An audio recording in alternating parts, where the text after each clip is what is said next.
자, 그럼 오늘부터 다시 이어서 어, 대교리 문답 시작하도록 하겠습니다. За өнөөдөр ингээд нөгөө хичээлээ тийм ээ үргэлжлүүлье. Вестминстерийн дэлгэрэнгүй асуулт хариулт. 자, 8과 은혜 언약의 중보자입니다. За бид нар өмнөх болохоор 7 дугаар бүлэг хүртэл үзсэн. Өнөөдрөөс 8 дугаар бүлэг эхэлж байгаа. За тэгээд өнөөдрийн сэдв 8 дугаар бүлгийн сэдв нэгүслийн гэрээний зуучлагч нь хинбэ гэж. 자, 은혜 언약은 우리가 다 잘 알듯이 하나님께서 값없이 우리를 구원해 주신 그 언약을 가리키는 것입니다. За тэгээд сэдв маань болохоор юу вэ гэх юм нэгүслийн гэрээ гэдэг маань болохоор биднэрт үнгүүгээр ямар нэг төлөөсгүйгээр өгсөн зүйл байгаа тийм ээ. 예, 아무 조건 없는 하나님의 사랑이라 할 수 있겠습니다. За энийг нэг ёсны ямар ч нөхцөлгүйгээр ямар ч шаардлага тавилгүйгээр өгсөн бурхны хайр гэж хэлж болно. 자, 그 은혜 언약의 중보자라고 했는데 Тэр нэгүслийн гэрээний зуучлагч гэсэн байгаа. 이 중보라는 말은 쉽게 말하면 이 중간에서 이제 연결하는 역할을 하는 사람을 말합니다. За зуучлагч гэдэг үг маань өөрөө ямар утгатай вэ гэх юм бол хоёр хилцээр хийж байгаа хүмүүсийн голд нь байдаг тийм ээ. Голд нь зуучилж өгдөг, үүрэг гүйцэтгэж байгаа хүнийг хэлж байна. 예, 다시 말하면 그 하나님과 우리 인간을 연결해주는, 다시 화해시켜주는 그러한 분을 가리킵니다. За өөрөөр хэлэх юм бол бурхан болоод бид нарыг хооронд нь эвлэрүүлж өгч байгаа тэр хүнийг хэлж байна. 자, 그래서 36문의 질문은 은혜 언약의 중보자는 누구입니까? За тэгвэл өнөөдрийн гол сэдв нь гэрээний зууч гэсэн байна. Нэгүслийн гэрээний зууч гэсэн бол 36 дугаар асуулт. Бидний өмнөх хичээлүүд маань явсаар хаад 36 дугаар асуултан дээр ирсэн. 36 дугаар асуултын сэдв нь нэгүслийн гэрээний зууч нь хинбэ гэсэн байна. 36 дугаар асуулт нь нэгүслийн гэрээний зууч нь хинбэ? 자, 답. 은혜 언약의 중보자는 주 예수 그리스도인데 За хариулт нь болохоор юу гэх юм бол нэгүслийн гэрээний зуучлагч нь эзэн Есүс Христ. 그는 성부와 동일한 본질이시고 동등하신 하나님의 영원한 아들로서 За тэр бол ариун эцэгтэй тийм ээ адилхан мөн чанартай бөгөөд түүнтэй яг адилхан бурхны мөнхийн хүү байх нь. 때가 참에 인간이 되었으며 За тэр цаг нь болоход тэр хүний биеийг ирсэн хүн болсон. 그리하여 완전히 구별된 두 본성과 한 인격을 가진 하나님과 인간이었고 За тэгээд тэр бүрэн төгс гэх юм хоёр өөр мөн чанартай бас бурхны хувьд ганц зан чанартай ийм бурхан бөгөөд хүн байсан байна. 또한 영원히 계속 그러하다. Бас тэр мөнхөд тиймээрээ байх болно. 자, 여기서 핵심은 바로 은혜 언약의 유일한 중보자는 주 예수 그리스도시다라는 것입니다. За тэгвэл эндээс харах юм бол ерөөсөө гол хариултын гол түмэн юу вэ гэх юм бол нэгүслийн гэрээний гол зуучлагч нь хинбэ гэх юм бол гол биш ээ. Нэгүслийн гэрээний зуучлагч нь хинбэ гэх юм бол ерөөсөө л Есүс Христ, эзэн Есүс Христ байх нэ гэсэн үг хариултын гол түмэн. 그러니까 다시 말하면 하나님과 우리를 화해시키는 분은 유일한 주 예수 그리스도가 우리의 중보자가 되신다는 겁니다. За тэгвэл өөрөөр хэлэх юм бол бурхан болоод бид нарыг хооронд маань эвлэрүүлж өгдөг нэгэн бол цорын ганц эзэн Есүс Христ байх нэ. Майк 그러니까 хаагаараа ээж. 예수 그리스도 외에는 우리와 하나님을 화해시킬 수 있는 분은 없다는 것입니다. За тэгвэл Есүс Христээс өөр хинч тийм ээ бид нарыг бурхантай эвлэрүүлж чадахгүй байх нь. 자, 디모데전서 2장 5절 한번 우리 보겠습니다. За 디모데전서 2장 бүгдээрээ 5절. 1-р Тимотийн 2-ын 네, 한번 읽어주세요. 디모데전서 2장 5절. 2-ын 5, 1-р Тимот 2-ын 5. Тэн дээр юу гэж хэлж байна вэ гэвэл учир нь ганц бурхан байна. Мөн бурхан ба хүмүүсийн хооронд ганц зууч байна. Тэр нь хүн болох Христ Есүс билээ гэсэн. 아멘. Амен. 자, 분명히 여기서도 하나님과 사람 사이의 중보는 바로 예수 그리스도시다라고 말씀하고 있습니다. За тэгвэл энэ дээр харах юм бол юу гэж хэлж байгаа юм бол бурхан болоод хүмүүсийн хоорондын зуучлагч нь бол ерөөсөө цор ганц Есүс Христ юм а гэж хэлж байна. 자, 요한복음 1장 1절에는 요한복음 1장 1절에 보면 Иохан 1:1 дээр харах юм бол 그 그리스도는 영원하시고 참된 하나님이시다라고 말씀하고 있습니다. за Иохан 1:1-ийг харах юм бол тэн дээр юу гэж хэлж байна вэ гэхээр тэр Христ бол одоо мөнхөд байсан бөгөөд тэр жинхэнэ бурхан муу юм а гэдгийг хэлж байна. 네, 그러니까 사람인데 하나님이시다라는 거예요. За тэгвэл бидний эндээс харах юм бол тэр Христ бол хүн хэрнээ тийм үү бас тэр бурхан байх нэ. 자, 그런데 여기서 중요한 것은 그리스도는 성부 하나님과 동등하시다. За тэгвэл эндээс чухал зүйл нь юу хэлэх гээд байна вэ гэх юм бол Христ бол эцэг бурхантай яг адилхан гэдэг. 예, 쫄라. 여러분 잘 알고 계시듯이 삼위일체, 성부, 성자, 성령 하나님은 동일하신 한 본체의 하나님이십니다. За тэгвэл та бүхний сайн мэддэг, бидний сайн мэддэг тийм ээ. Гурвын нэгдэл болох ариун эцэг, ариун хүү, ариун сүнс бурхан маань яг адилхан нэг байр суурьтай гэж. 그런데 그 가운데 성자 예수님만이 인간의 몸으로 이 세상에 오신 것입니다. А гэтэл тэр дундаас зөвхөн хүү тийм ээ ариун хүү Есүс л одоо хүний биеийг өмсөн энэ дэлхий дээр ирсэн. 자, 그렇기 때문에 그 부분이 굉장히 중요하지만 또 어렵기도 하고 또 잘 믿어지지가 않는 것입니다. За тийм учраас бид нэр энэ бол тийм ээ одоо ойлгоход одоо хэцүү бас одоо итгэж хүлээж авахд хүртэл бас хэцүү байдаг байна. 그렇기 때문에 그 성자가 되신 예수 그리스도에 대해서 우리가 잘 알아야 됩니다. Тийм учраас бид нар ариун хүү болох Есүс Христийн талаар бид нар маш сайн мэдэх хэрэгтэй. 그분이 바로 지금 36문에 은혜 언약의 중보자가 되신다라는 것입니다. За тийм учраас энэ тэр Христ тийм ээ бидний ярьж байгаа нь Есүс Христ бол тэр нэгүслийн гэрээний 36 дугаар асуултын нэгүслийн гэрээний цорын ганц зуучлагч нь болно гэсэн. Зуучлагч нь байх нэ гэсэн үг байна. 자, 성경 하나만 더 보면 히브리서 7장 24절. За Еврэ 7-гийн 24. 자, 여기 보면 예수는 영원히 계심으로 그 제사직분도 갈리지 아니하나니 그러므로 자기를 힘입어 하나님께 나아가는 자들을 온전히 구원하실 수 있다라고 했어요. 한번 Хибрисо 읽어주세요. 7장 24, 25. 네. 네네. За Еврэ 7-гийн 24-өөс 25 дугаар ишлэл. Гэтэл нөгөө талаас тэр мөнхөд байдаг тул өөрийн тахилчийн үүргийг байнга барьдаг. Тиймээс тэр өөр нь дамжуулан бурханд ойртогсдыг бүрэн төгс аврах чадвартай. Учир нь тэр тэдний төлөө зуучлан залбирахын тулд үргэлж амьд байдаг. 아멘. 아멘. 아멘. 자, 분명히 그리스도는 영원히 하나님과 사람이 되신다. 잘 기억하셔야 됩니다. За тийм учраас бид нар энэ дээрээс Христ бол мөнхөд бурхан хийгээд бас хүн юм а гэдгийг бид нар үргэлж санаж авах хэрэгтэй байна. 자, 우리 해설을 보겠습니다. За тэгвэл тайлбар хэсэг рүү оръё.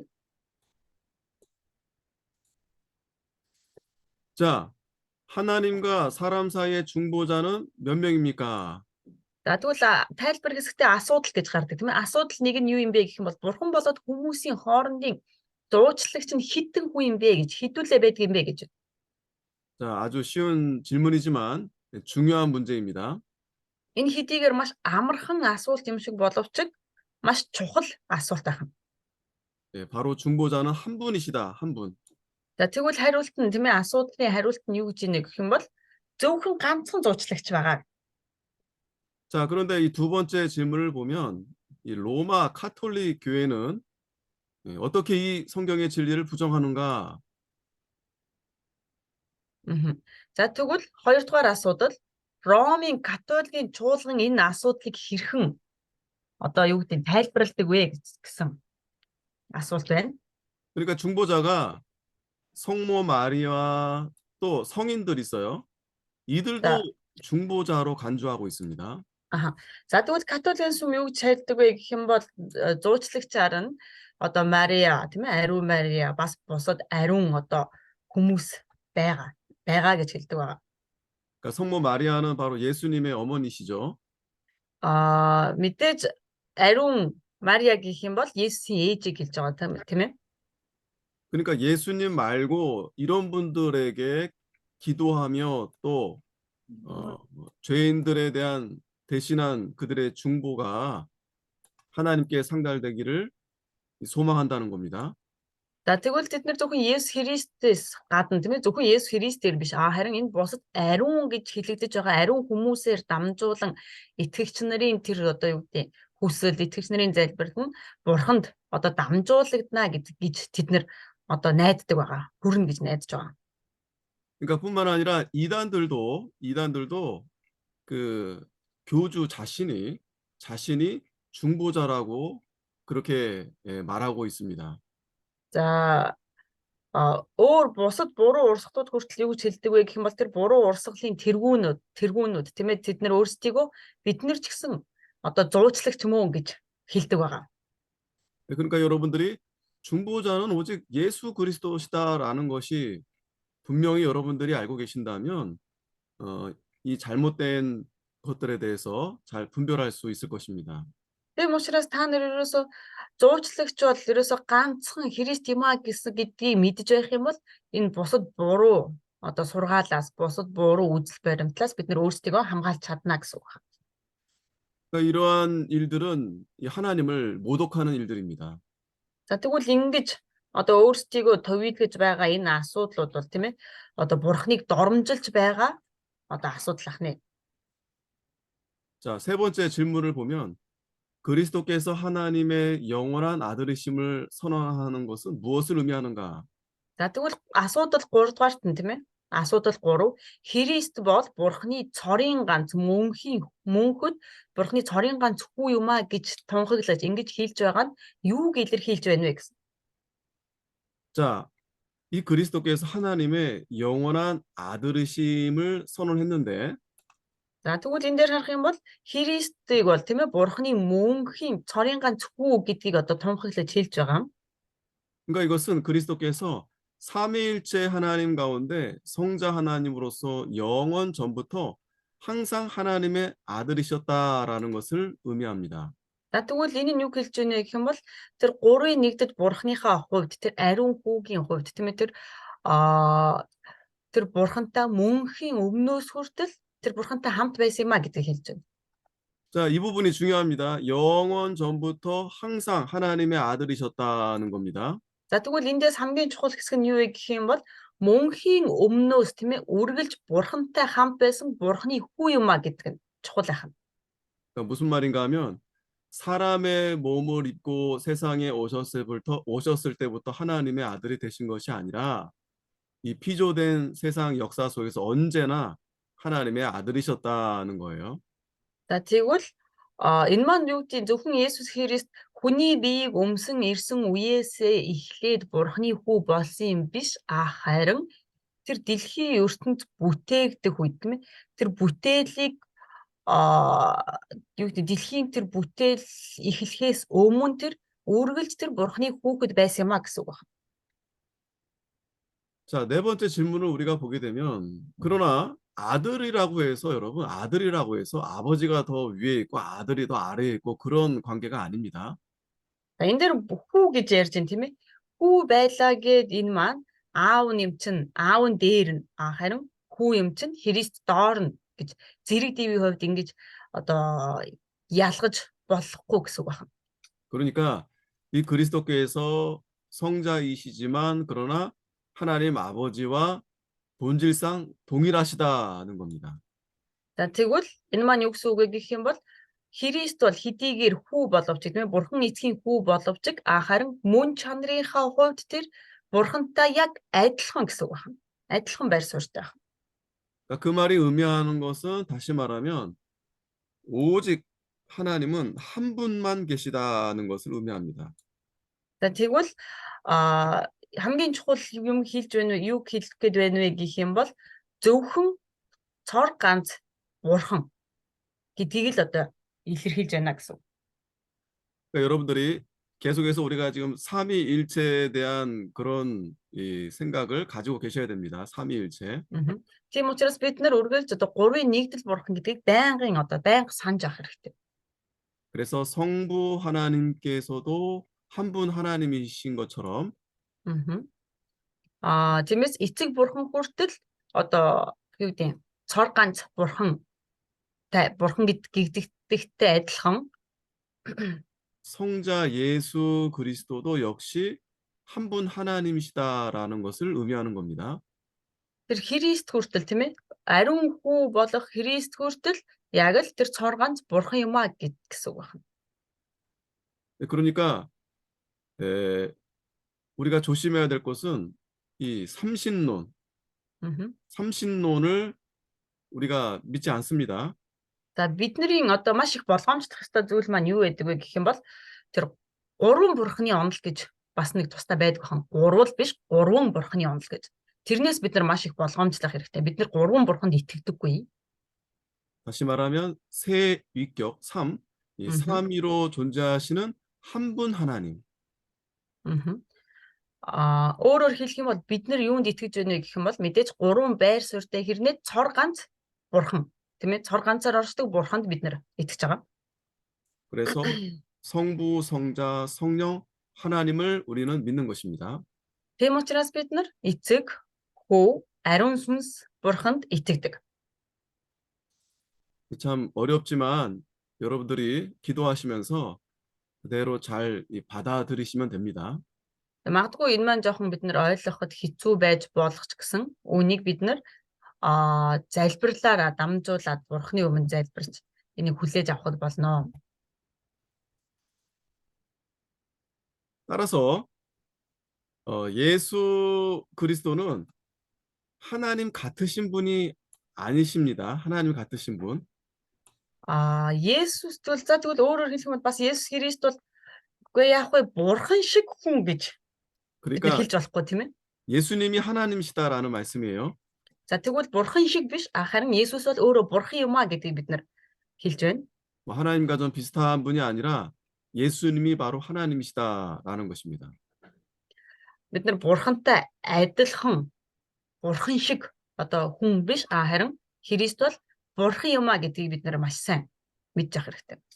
그래서 그 예수님 안에 신성의 모든 충만이 육체로 거하신다는 겁니다. За тийм учраас Есүсийн дотор хүртэл тэр бурханы тийм ээ одоо мөн чанар бурханы мөн чанар одоо оршин байгаа.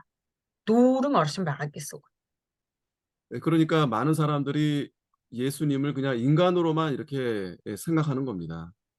Тиймээс олон хүмүүс Есүсийг зүгээр хүн гэж үздэг байгаа хүн.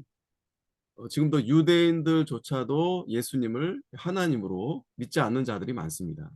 Тийм учраас юудэчүүдийн дунд хүртэл Есүсийг тийм ээ одоо бурхан гэж итгэдэггүй хүмүүс зөндөө байгаа. 자, 5번 문제 보면 그리스도께서 성부 하나님과 동등이심을 선언하는 것은 무엇을 의미하는가?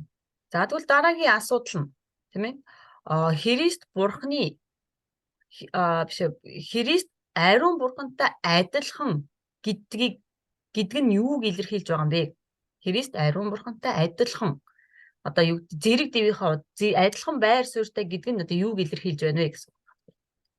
그러니까 예수님은 인간이니까 성부 하나님보다 이제 아래 좀 밑이 그러니까 좀 이렇게 밑에 있다 이렇게 생각할 수 있겠는데 동등하다는 거예요. Гэтэл одоо энийг бид нар бодсон тийм ээ Христ чинь хүү бурхан юм чинь ариун хүү юм чинь эцэг бурханыхаа одоо доор байр суурийн хувьд бол доор гэж ойлгож одоо хүмүүсийн хувьд одоо ойлгож болох ч гэсэн яг одоо байр суурийн хувьд харах юм бол бурхантай яг адилхан байр суурьтай гэж хэлж байна тийм ээ. Адилхан байр суурьтай. 그래서 그리스도는 사실 스스로를 그러니까 비하하셔서 낮아지셔서 종의 음흠. 형체를 가지셔서 성부 하나님께 순종하신 겁니다. Харин яг үүнэндээ Христ бол тийм ээ энэ дэлхий дээр ирэхдээ өөрийгөө хоослож тэр боолын дүр төрхийг одоо өмсөн ирээд тэр ариун эцэг бурханд тэр дуулууртай байсан байна. 그렇기 때문에 예수님과 성부 하나님은 언제나 동일하시다. Тийм учраас Христ болоод эцэг бурхан хоёр хизээд адилхан байр суурьтай гэсэн үг байна.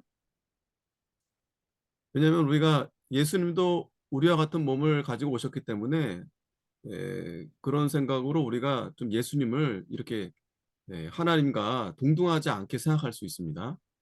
Магадгүй тийм ээ одоо юу гэдэг Христ биднэртэй адилхан тэр махан биеийг өмсөж ирсэн учраас бурхантай тэр Христийг бурхантай адилхан тэр байр суурьтай гэж бодохгүй байх тохиолдол байж магадгүй. 그래서 오늘날 6번 문제 보면은 이 그리스도의 이 신성 교리가 부정되고 있어요.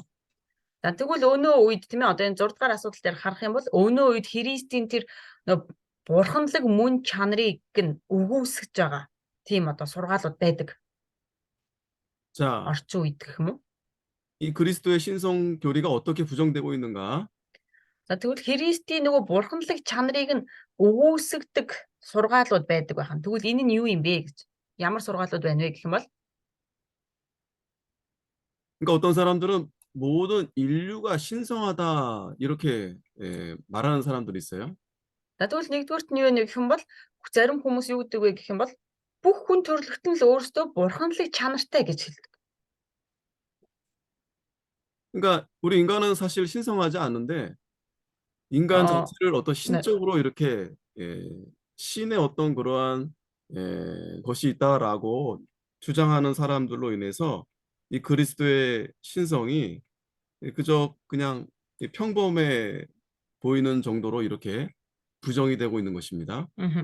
За тэгвэл нэгдүгürt нь хэлсэн тийм ээ Христ өвөхгүй биш.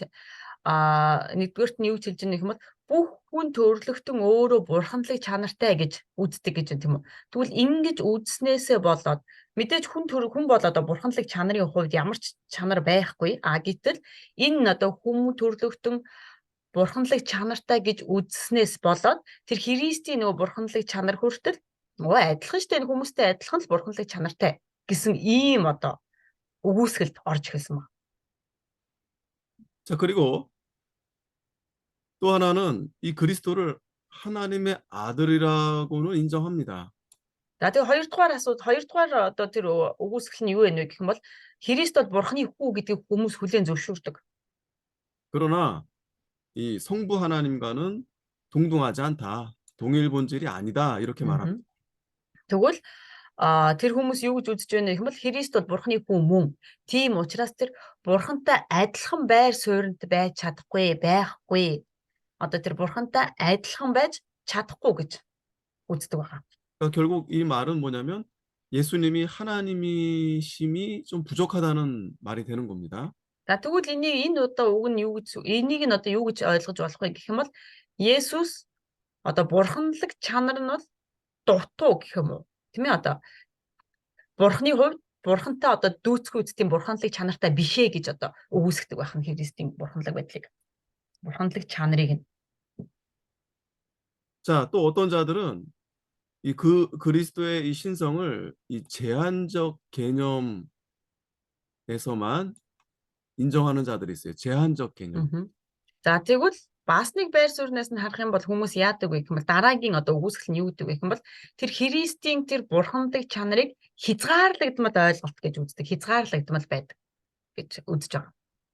그러니까 무슨 말이냐면 이 그리스도께서 신이다. 하나님의 아들이라고 말할 때는 그러니까 실제로 완전하신 그리스도가 아니다라는 겁니다. За тэгвэл тэд нар юу гэж үзэж байгаа юм бол за Христ бол тийм ээ одоо бурханлаг чанар байгаа. Тэр мэдээж бурхны хүү гэж хэлж байгаа хэрнээ гэхдээ тэр төгс Христ байж чадахгүй гэж төгс аврагч юм тийм ээ төгс Христ байж чадахгүй гэж үгүйсгдэг байна. 그러니까 그들에게 있어서 이 그리스도의 신성은 이 그리스도를 아무렇게나 취급하는데 유용한 단어일 뿐입니다. За тэгвэл тэдний хувьд бол юу хэлэх гээд байна вэ гэх юм бол тэр Христийг юу гэх юм хамаагүй одоо юу гэдэг хинэгд одоо юу гэдэг зөвхөн Христ гэдэг үгийг хамаагүй хүнд одоо баг ашиглаж болохоор үг гэсэн утгаар одоо ингэж тайлбарлаж байгаа. Хинт ч хамаагүй энэ бол Христ гэж хэлж болохоор. 그래서 이 제한적 개념은 그러니까 우리가 알고 있는 이 정통적인 그런 이 개념과는 매우 다른 개념입니다. За тэгвэл энэ одоо юу гэдэг хязгаарлагдмал ойлголт гэж хэлсэн тийм ээ саяны энэ үгээр болохоор Христийг бол Христийн тэр бурханлаг мөн чанар зан чанар бол одоо хязгаарлагдмал гэж үзсэн. Энэ нь болохоор 제한적 개념 뭐라고 하셨죠 아까? 제한적 개념은 우리 정통 기독교의 개념과 다르다. За тэгвэл хязгаарлагдмал ойлголт гэдэг нь болохоор юу гэж байна гэвэл одоо бидний итгэж байгаатай бол одоо шал өөр одоо бидний итгэж байгаагаас шал өөр одоо ойлголт болж явж байна тийм ээ. 그러니까 쉽게 말씀드리면 그 인간 예수님을 하나님의 아들로 신성으로 온전히 믿지 못한다는 거예요. Тийм учраас энэ маань юу гэж хэлж байна вэ гэх юм бол тэр одоо Христийг 100% бурхны хүү тэр бас 100% бурханлаг чанартай гэдгийг нь одоо хүлээж авахгүй тэгж итгэхгүй байна л гэсэн үг байгаа тэдний хувьд. 자, 7번째 보면 이 영원하신 하나님의 아들이 언제 사람이 되셨는가? За тэгвэл 7 дугаар асуудал дээр нь тэр мөнхийн бурхны хүү хизээ хүн болсон юм бэ гэж хизээ хүн болсон юм бэ 7 дугаар асуудал. 자, 성경에서 이 인간 역사의 한 시점을 때가 참해 또는 시간의 충만이라고 정의합니다. За тэр Библиэр хэлэхдээ юу гэж хэлдэг вэ гэх юм бол цаг нь болоход тэр цаг нь ирэхэд гэж одоо юу гэдэг хэлсэн одоо байдаг тийм ээ. 그러니까 영원 전의 계획에 따라서 하나님에 의해 지정된 시간을 의미하는 겁니다. За тэгвэл энэ цаг нь болоход цаг нь ирэхэд гэдэг маань юу хэлж байна вэ гэх юм бол одоо мөнхийн өмнөөс бурхны тэр төлөвлөсөн төлөвлөгөөний дагуу яг цаг хугацаанд болох үед тэр цаг хугацаанд ирсэн яг энэ одоо болсон гэсэн үеийг одоо илэрхийлж байгаа. 그러니까 예수님이 하나님의 아들로 이제 사람이 되신 것은 우연이 아니고 갑작스럽게 된 일이 아니라 영원 전부터 그렇게 계획이 돼서 이 성육신의 준비가 완성되었던 것입니다. За тэгвэл Христ тийм ээ одоо юу гэдэг махан биеийг өмсөөд хүн болж ирсэн нь гів гинт болцсон ч юм уу эсвэл санамсаргүй эсвэл за чи гэлс одоо бурхан байж байгаа тийм ээ одоо юу гэдэг гэлс Христ болоо хүн болоо гэд явуулсан юм биш. Тэр цаг хугацааны хувьд урдаас төлөвлөж бэлдсэн байсан төлөвлөгөөний дагуу болсон байна. 자, 그렇다면 하나님의 아들은 언제까지 계속 사람이 되시는가 질문할 수 있겠죠? За тэгвэл 8 дугаар асуудал тэгвэл бурхны хүү хэдийг хүртэл тийм ээ хизээнийг хүртэл хүн байх юм бэ гэж асууж болох юм. Хүн байх юм бэ. 하나님의 영원하신 아들이신 그리스도는 그의 성육신을 통해서 사람이 되셨고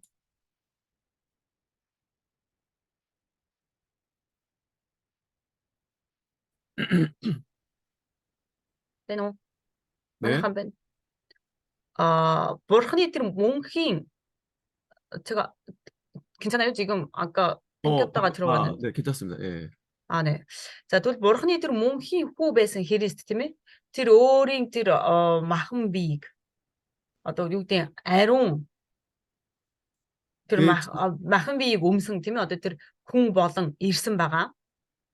그의 지상 생애 동안 신인 활동하셨으며 За тэгээд энэ дэлхий дээр байхдаа одоо бурхан болоод хүний үүргийг аль алийг зэрэг гүйцэтгэсэн байгаа тийм ээ. 자, 현재 지금도 신인으로 하늘에 자정하시며 Аа. Тэгвэл одоо ч гэсэн тэр тэнгэрийн хаанчлалт одоо юу гэдэг тэнгэрт бурхан хийгээд тэр хүний үүргийг одоо яг л одоо байр суурин дээр байгаа. 영원토록 신인으로 존재하실 것입니다. За тэгээ бас тэр мөнхөд одоо юу одоо мөнхөд одоо бурхан болон хүний хүнээр одоо орших болно. 그러니까 여러분 어떤 사람들은 그러니까 예수님이 이 세상에 오셨을 때만 인간으로 있고 이제 하늘에 가셨는데 승천하셔서 Аа. 거기서는 인간이 아니실 거다라고 생각할 수 있겠는데 그렇지 않다는 겁니다. За 거기서도 тэгвэл аха. 신인으로 계신다. За тэгвэл магадгүй бид нар тийм ээ одоо юу гэдэг олон хүмүүс ингэж ойлгож болох юм. За энэ дэлхий дээр бол тэр бурхан бөгөөд тэр хүнээрээ байсан. Харин тэр тэнгэрт очисныхаа дараа тэр хүн байха болсон гэж бодож байж болох юм. Гэхдээ үгүй юм аа. Бурхан Христ бол тэр тэнгэртж тийм ээ мөнхийн хант одоо улсад ч гэсэн тэр бурхан хийгээд хүнийхээ хувьд одоо оршин байгаа. 자, 그래서 계시록의 5장 6절에서도 그리스도의 인성뿐 아니라 그의 십자가 죽음의 증거가 천국에서도 계속됨을 증거하고 있습니다. За тийм учраас одоо илчлэлт 5-ын 6 дээр тийм ээ одоо Христийн зөвхөн одоо хүний мөн чанар тийм ээ төдийгүй түүний загалмайн үхлийн одоо нотлохоо хүртэл Тэнгэрийн хаанчлалд одоо үргэлжилсээр байгаа гэдгийг одоо илчлэлт 5-ын 6 дээр хэлсээр байдаг байна. 자, 그래서 이 문답에 나타난 완전한 이 단어가 중요한 이유는 무엇인가? За тэгвэл дараагийнх нь 9 дугаар асуудал нь энэ асуулт хариултын тийм ээ одоо хамгийн чухал 우리가 여기 보면은 완전이란 말이 있어요. 완전히 아까. аа. 예. За хамгийн чухал тэр одоо төгс гэх үү одоо тэр хариулт одоо төгс гэдэг үгийн хамгийн чухал одоо утга нь юу юм бэ гэж. 자, 이 완전이란 말이 왜 중요한가 하면 지상과 천국에서 이 그리스도께서 진정으로 그리고 완전히 하나님이실 뿐만 아니라 사람이시라는 사실을 강조하는 단어입니다. За тэгвэл энэ төгс гэдэг үг маань юу хэлээд байна гэх юм бол тэр Христ бол тийм ээ дэлхий дээр ч төдийгүй Тэнгэрийн хаанчлалт хүртэл тэр жинхэнэ бурхан төгс бурхан бас тэр төгсгүй юмаа гэдгийг одоо илэрхийлж хэлж өгч байгаа хаа. 그래서 그의 신성과 인성은 결핍이 없는 완전한 본질이다. Тийм учраас Христийн тэр бурханлаг чанар хийгээд хүний мөн чанарыг нь одоо юу гэдэг тусад нь тусгаарлаж болохооргүй ийм төгс мөн чанартай байна. 자, 예수님의 인성에 관해서 그리스도는 신성 이외에 인간의 육체와 영을 소유하셨습니다. Христ бол тийм ээ одоо юу гэдэг одоо Христ бурханлаг чанарынхаа хувьд ч гэсэн тэр хүний одоо махан бие болоод тэр бурханлаг чанарыг махан биедээ хүртэл одоо эзэмшиж байсан гэх юм уу байгаа. 자, 여기서 주의해야 될 부분이 있는데 그리스도의 신성과 육체의 결합으로 우리가 생각하시면 안 됩니다.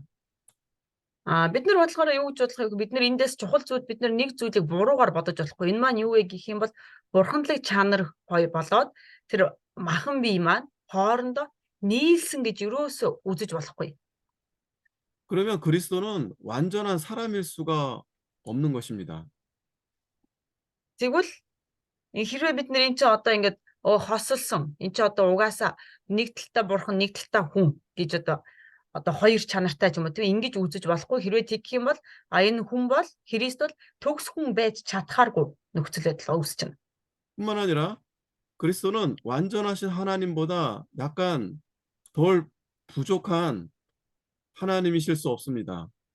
За тэгвэл эндээс гадна Христ зөвхөн одоо тэр хүний талаас нь үзэхэд тийм ээ тийм биш тийм байлаа гэхэд тэгж үзэж болохгүй бол Христийн хувьд тэр төгс бурхны хувьд тийм ээ жоохон одоо юу гэдэг дутагдaltaй ийм бурхан гэж үзэж бас болохгүй. 왜냐하면 그리스도는 신성을 소유하신 분이기 때문입니다. Ягаад гэвэл Христ өөрөө тэр одоо бурханлаг бурхны мөн чанарыг өөртөө агуулсан өөрөө тэр нэгэн бурхны мөн чанарыг өөртөө агуулсан нэгэн учраас. 뿐만 아니라 그리스도께서 스스로 자기를 낮추셔서 종의 형체를 입으신 것 외에는 그 어떤 의미에서도 하나님께 종속적이지 않습니다. Мгм. За тэгвэл тэгээ зогсохгүй Христ өөрөө тэр өөрийгөө номогдохож тийм ээ даруу болгож дорд болгож тэр боолын биеийг тэр хүний биеийг өмсөн ирсэн болохоос биш тэр Христийг тийм ээ одоо бурхны ямар нэг боол гэж үзэж болохгүй байна. 그러니까 우리 생각에는 어떻게 하나님과 인간이 어떻게 동시에 될 수 있을까? 이렇게 우리가 생각할 수 있어요.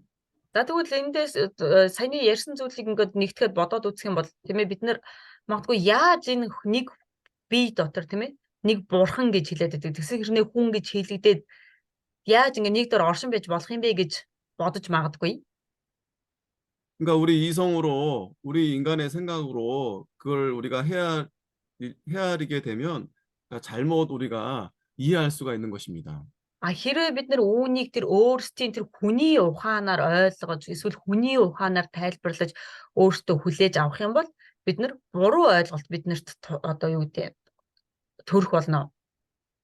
그렇기 때문에 이 완전이라는 단어를 강조한 이유는 인간이시지만 그러나 참 하나님이시고 또 인간이시지만 부족함이 없는 인간이다라고 우리가 그렇게 받아들여야 됩니다. За тийм учраас энэ 9-р асуудал дээр гарч байгаа тэр төгс гэдэг үг байна тийм ээ. Энэ төгс гэдэг үг маань юу хэлж байна гэх юм бол тэр мэдээж төгс бурхан 100% тэр одоо бүр бурхан байсан бөгөөд тэр хүнийхээ мөн чанарын хувьд ч гэсэн тэр бас яг тэр хүн шиг 100% хүн тэр төгс хүн байсан юм а гэдгийг бид нар маш сайн зөв ойлгох хэрэгтэй байна. 자, 그리고 열 번째 문제 보면 이 구별된이라는 단어가 있습니다. 구별된. За тэгээд 10-р асуудал дээр харах юм бол тэр тусгаарлагдсан гэдэг үг байгаа. 자, 그래서 이 구별된이라는 단어는 그리스도의 이 두 본성, 즉 이 신성과 이성이 진실함을 교훈합니다. За тэгвэл 10-р асуудал тусгаарлагдсан гэсэн үг яагаад чухал вэ гэж. За тэгвэл энэ тусгаарлагдсан гэдэг үг маань яагаад чухал вэ гэх юм бол Христийн хоёр мөн чанар байна тийм ээ. Бурханлаг мөн чанар хийгээд тэр хүний мөн чанар. Энэ маань одоо жинхэнэ одоо бодит үний юм а гэдгийг биднэрт одоо хэлж өгч байгаа. 그러니까 아주 신비하게 연합이 돼 있다는 거예요. Тэгвэл эндээс бид нар харах юм бол бидний одоо мэдхгүйгээр гэх юм одоо маш ид шидийн гэх юм уу гайхалтайгаар одоо хоорондоо нэгдсэн гэсэн үг байна. 그리고 그것이 뭐 혼합이 되거나 섞이거나 또 혼돈되지 않음을 가리키는 것입니다. За тэгсэн хэрнээ энэ маань одоо юу гэдэг бурханлаг чанар хийгээд хүний тэр мөн чанарын хувьд хоорондоо одоо холилдож хутгалддаг биш эсвэл одоо юу гэдэг эн чинь юу лээ гэж бид нар нөө эргэлзэж бид нар тэнгэлздэг шиг тийм асуудал ерөөсөө байдаггүй байна. 그러니까 이 각각의 본성, 그러니까 예수님의 신성과 인성은 독특하고 이 분리된 정체성을 지니고 있습니다. Тийм учраас одоо энэ одоо Христийн хоёр тэр бурханлаг чанар хийгээд тэр хүний чанар хоёр тийм ээ. Одоо энэ бол маш онцгой байдлаар одоо онцгой хэрнээ бас тустай ингэж бие даасан зан чанар байна. 그러니까 이게 아주 신비한 그런 신비로운 그런 모습인데, 그러니까 신성은 언제나 신성으로 있고 또 인성은 인성으로 남아 있지. 이게 이제 섞이지 않는다는 거예요. Аха. Энэ бол одоо энэ хоёр одоо юу гэдэг Христийн дотор байгаа бурханлаг мөн чанар хийгээд тэр хүний мөн чанар нь маш онцгой гэх юм уу тийм ээ нууцлаг байдлаар орсон байдаг бөгөөд хоорондоо ерөөсөө орж гардаггүй юм холилддоггүй. Ерөөсөө төгс дор нь одоо тусгаарлагдсан байж чаддаг байна.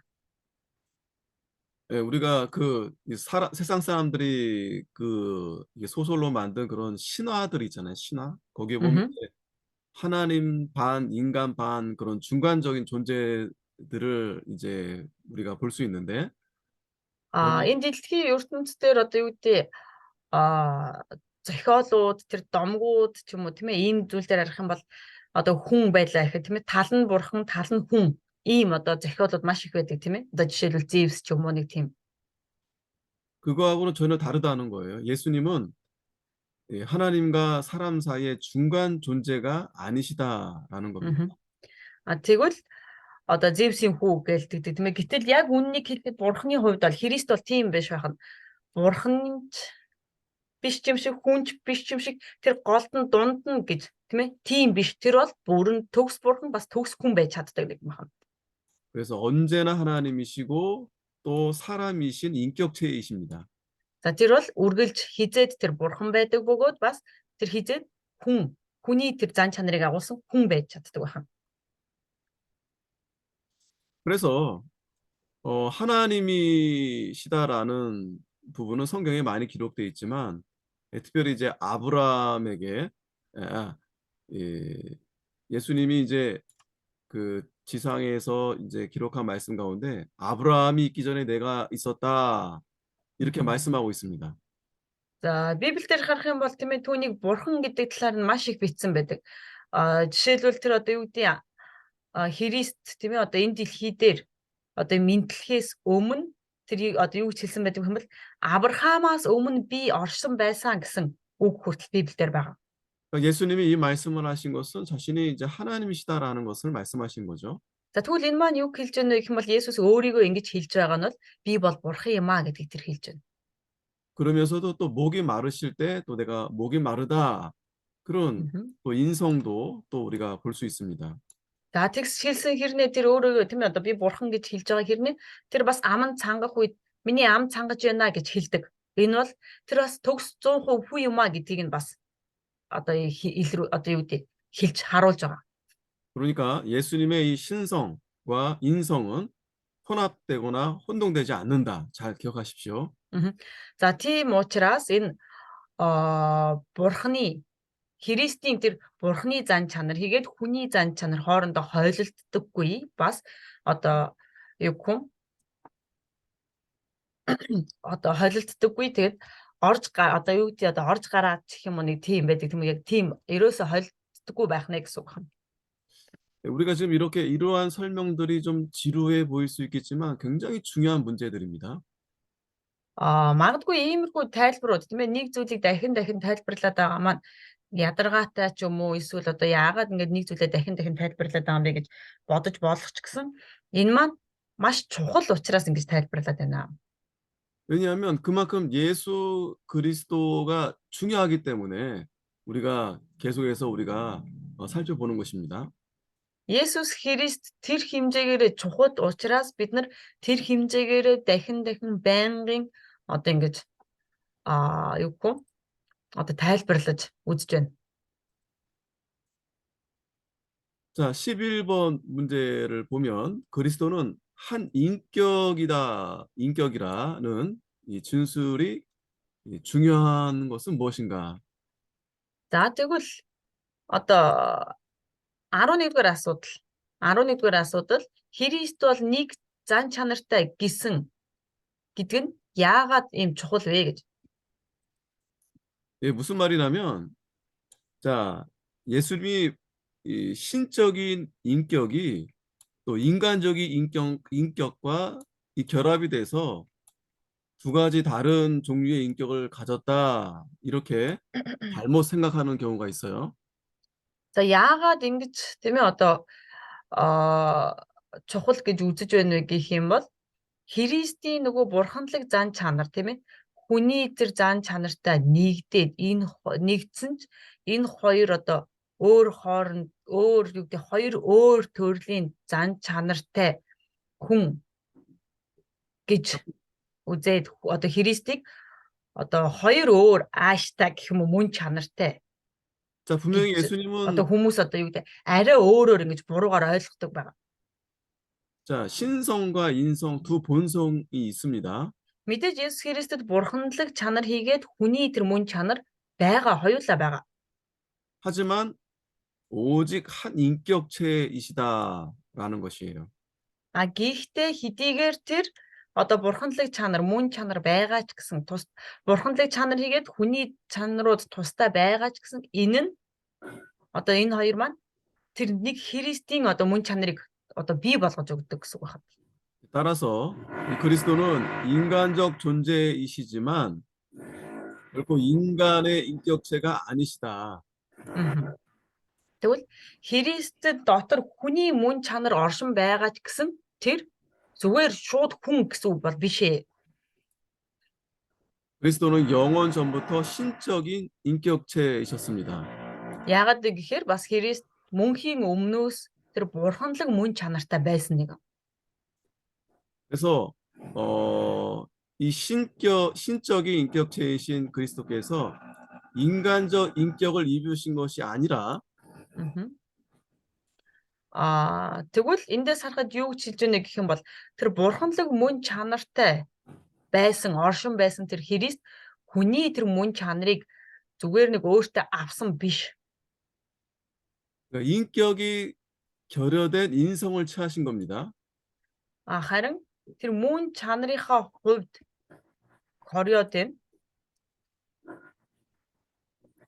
무슨 말이냐면, 그러니까 우리 인간은 다 모든 그 인성을 다 가지고 있죠.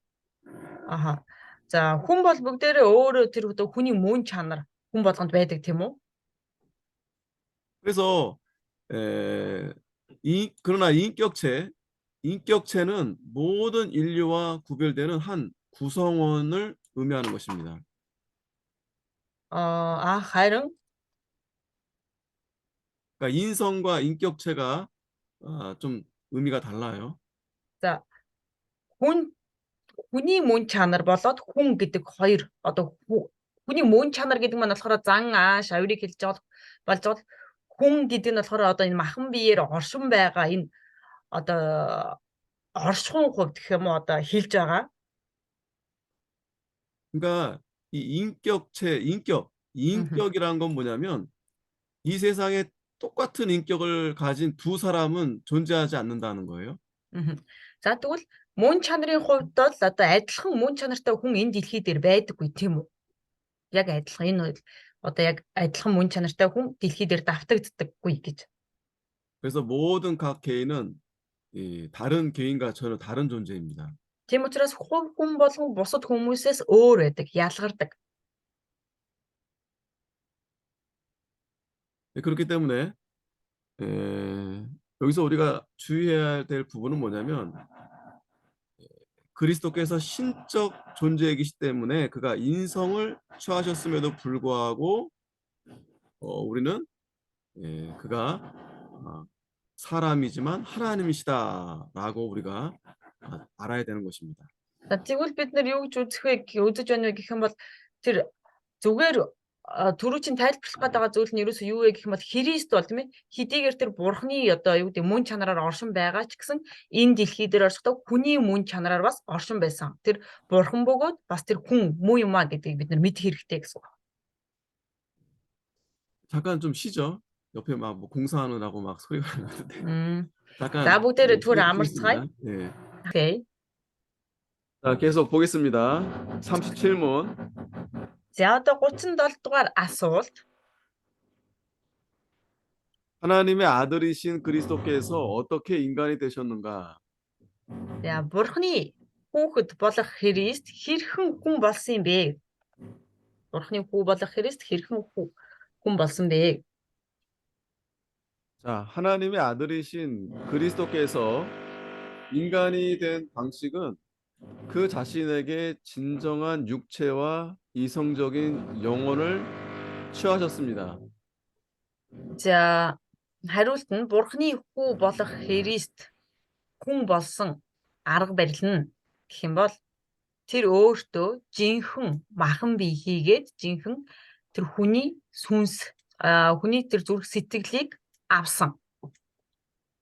그리고 성령의 능력으로 동정녀 마리아의 태중에 잉태되어 그녀의 형질을 가지고 그녀에게서 태어났는데 그러나 죄가 없이 나셨습니다. Мгм.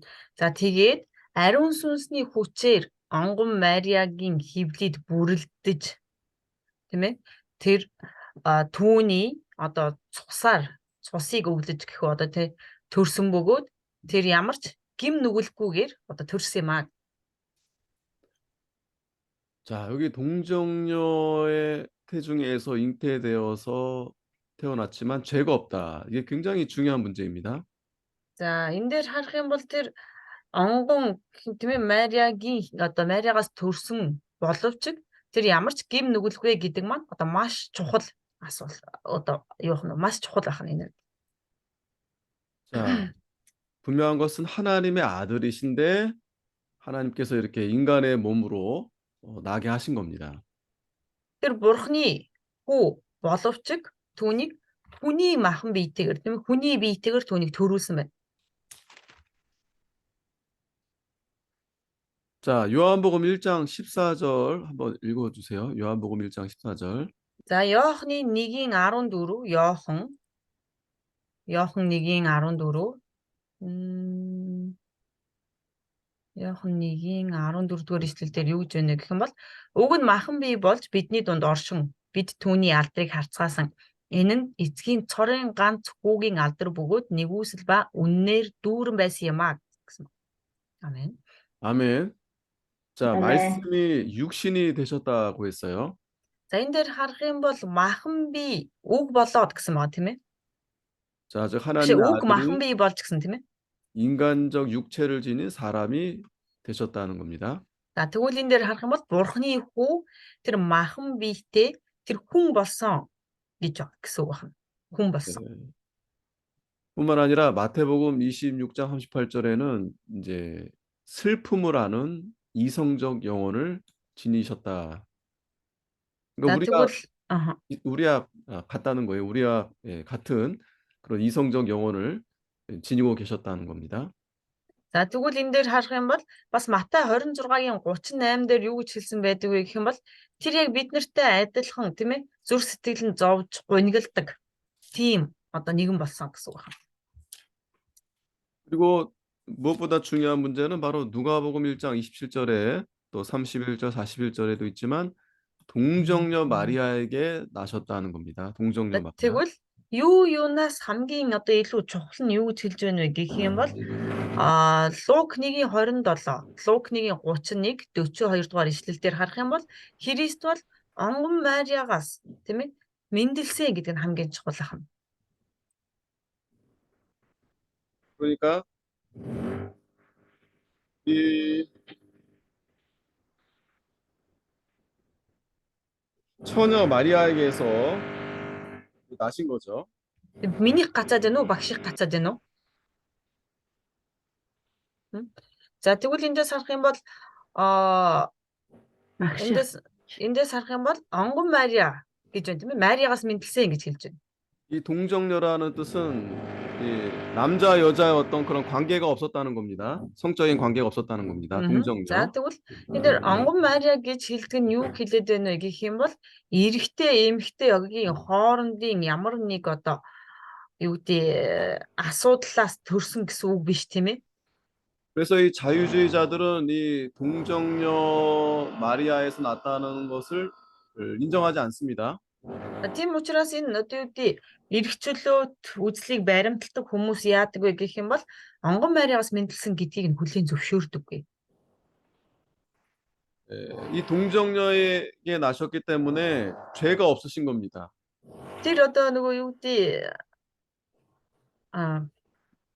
тэр онгон бүсгүй тийм ээ одоо Мариагаас тэр Мариагаас мэндэлсэн учраас тэр Христ бол ямар ч гим нүгэлгүй байх нь.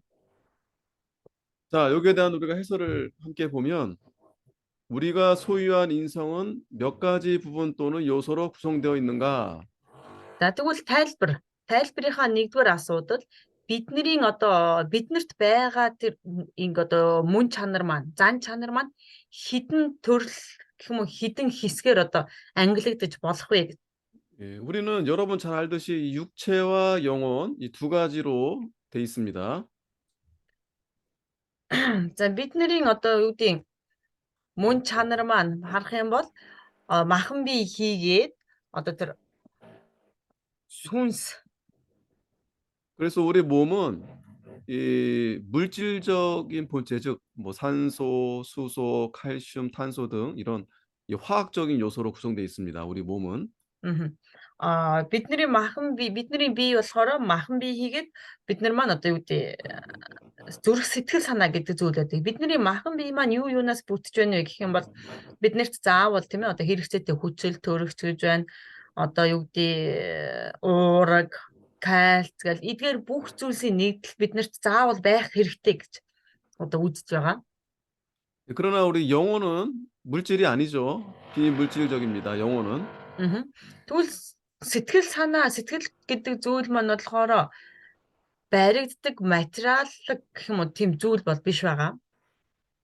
그래서 이 영혼과 육체가 한 인격에 이 신비하게 결합되어 있습니다.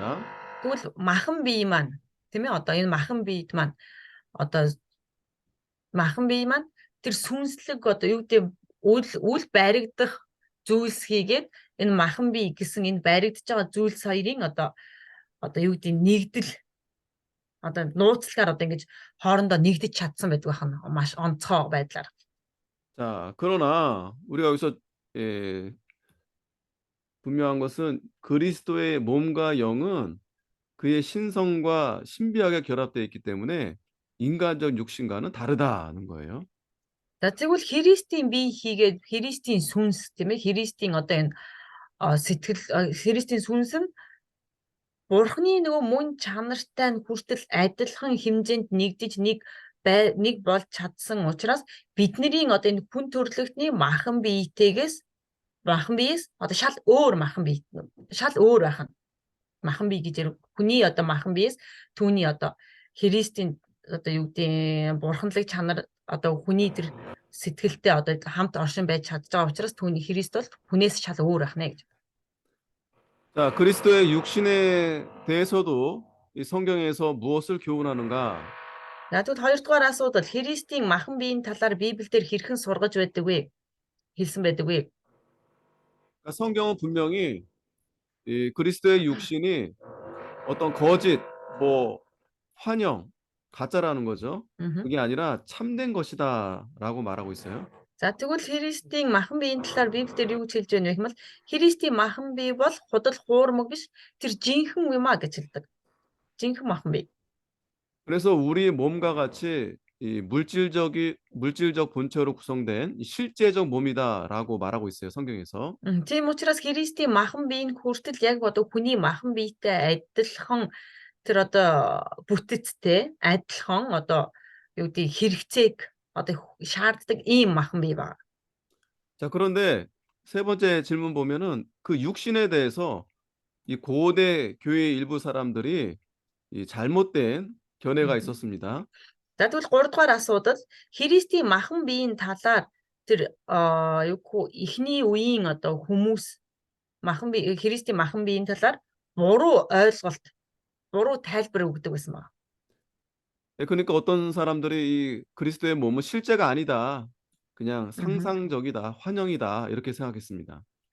Тийм учраас одоо хүмүүс юу гэж үзэж байсан бэ гэвэл Христийн махан бие бол бодит биш ээ. Энэ бол зүгээр төсөөллийн гэж 그러니까 хэлж 다시 байсан, 말하면 үздэг байсан. 그러니까 그리스도께서 육체를 가지신 것처럼 보였을 뿐이고 이 참된 육신을 이 가지신 것이 아니다. 이렇게 예, 말했던 것입니다. Тэгээд тэд нэр юу гэж хэлж байсан бэ гэвэл Христ зүгээр махан биетэй юм шиг харагдаж байсан болохоос биш тэр Христийн махан бие бол жинхэнэ махан бие байгаагүй гэж хэлдэг байсан байна. 그러니까 지금도 이렇게 생각하는 사람들이 많습니다. Одоо ч гэсэн ингэж үздэг хүмүүс маш их байгаа. 자, 네 번째 보면은 그리스도께서는 그의 육신 이외에 어떤 인성적 요소를 취하셨는가? Мгм. За тэгвэл дөрөвдүгээр асуудал Христ одоо махан биеэсээ гадна өөр одоо хүн одоо юу гэдэг өөр мөн чанарын ямар одоо мөн чанарыг агуулж байсан бэ гэж. 자, 그리스도께서 이 인간적 영혼을 취하셨으며, 그러니까 이것이 없으면 참된 사람이 되실 수 없겠죠. За энэ дээр харах юм бол тэр дөрөвдүгээр асуудал дээр харах юм бол хэрвээ Христ тэр хүний мөн чанарыг агуулаагүй тийм ээ тэр хүний тэр зүрх сэтгэлийг агуулаагүй байх юм бол тэр жинхэнэ хүн болж бас чадахгүй тийм ээ. 자, 이 인간적 영혼이라는 것은 5번에 보면 이성적 영혼인데 이라고 말할 수 있는데 이것은 무엇을 의미하는가? Аа 이거 5번이죠. 자, 5 네네네. дугаар асуудал нь болохоор юу хэлж байна вэ гэх юм бол а 5 дугаар асуудал нь юу хэлж байна вэ гэх юм бол энэ одоо Христийн тэр одоо мөн чанарын хувьд тэр сэтгэл гэдэг зүйл байхгүй байсан бол 자, 이 байж 이성적이란 байгаа 단어의 잠시만요 의미, 목사님. 잠시만요. 제가 네. 아직 설명을 좀 못해 아, 예, 예, 가지고 예. 네, 목사님 다시 일단은 5 번째로 다시 5번. 그러니까 이성적 영혼을 취하셨다는 것은 무엇을 의미하는가? За. За Христ тийм ээ одоо хүн шиг тэр сэтгэл зүйтэй сэтгэлтэй байсан гэдэг нь юуг илэрхийлж байгаа вэ гэсэн 5 дугаар асуудал байгаа. 그러니까 여기서 이성적이라는 이 단어는 뭐냐면 바로 이 이성과 합리, 즉 생각하고 추론할 수 있는 능력을 가진 것을 의미합니다. Аа. За тэгвэл энэ хүний энэ мөн чанар гэдэг маань юуг хэлж байна вэ гэх юм бол тэр Христэд байгаа тийм ээ тэр Христэд байгаа тэр хүний мөн чанар тэр сэтгэл гэдэг нь юуг хэлж байна гэх юм бол тэр хүмүүстэй адилхан бодож тэр адилхан одоо төлөвлөж одоо сэтгэх тэр чадвартай гэдгийг хэлж байгаа. 그러니까 예수님도 우리처럼 그러니까 이렇게 생각하고 추론할 수 있으셨다는 거예요. Тийм учраас Есүс яг бид нартай адилхан одоо ямар нэгэн байдалд дүгнэлт хийж гаргаж чадна гэсэн үг. 자, 6번에 보면은 자, 그 외에도 인간적 영혼 이외에도 그리스도는 어떤 신성을 소유하고 계시는가? Аа. За тэгвэл 6 дугаар асуудал нь тэр зөвхөн хүний одоо юу гэдэг тэр хүний одоо хүний тэр сэтгэлээс гадна тэр бурханлаг ямар одоо мөн чанарыг агуулж байсан бэ? 자, 분명히 다르겠죠. 우리는 단순히 어떤 우리 인간의 영, 그러니까 하나님의 형상대로 닮은 그 영이지만 그러나 예수님은 신적인 영입니다. 신적. 네. Мэдээж Христ одоо юу гэдэг биднээс одоо хүнээс өөр тийм ээ тэр мэдээж хүний тэр одоо сэтгэл хөдлөл тэр бүхий сэтгэл зүй бүх зүйл байсан боловч мэдээж Христос бас түнд бурхны одоо мөн чанар түүний дотор оршин байсан. 네, 그러니까 이 부분이 예수님이 사람이시지만 왜 하나님이신가 하면 바로 이 신적인 영이 있으시기 때문에 그래요. За тэгвэл Христ хүн хэрнээ яагаад бас тэр бурхан байсан юм бэ гэх юм бол мэдээж түнд бурхны тэр бурханлаг мөн чанарын сүнс түнд байсан учраас тэр бас бурхан мөн байх нэ. 자, 7번째 보면은 이 그리스도의 탄생은 어떤 의미에서 예외적으로 인간의 보통 출생법과 다른가 했어요. За тэгвэл 7 дугаар асуудал дээр Христ мэндэлсэн арга зам гэхөө тийм ээ.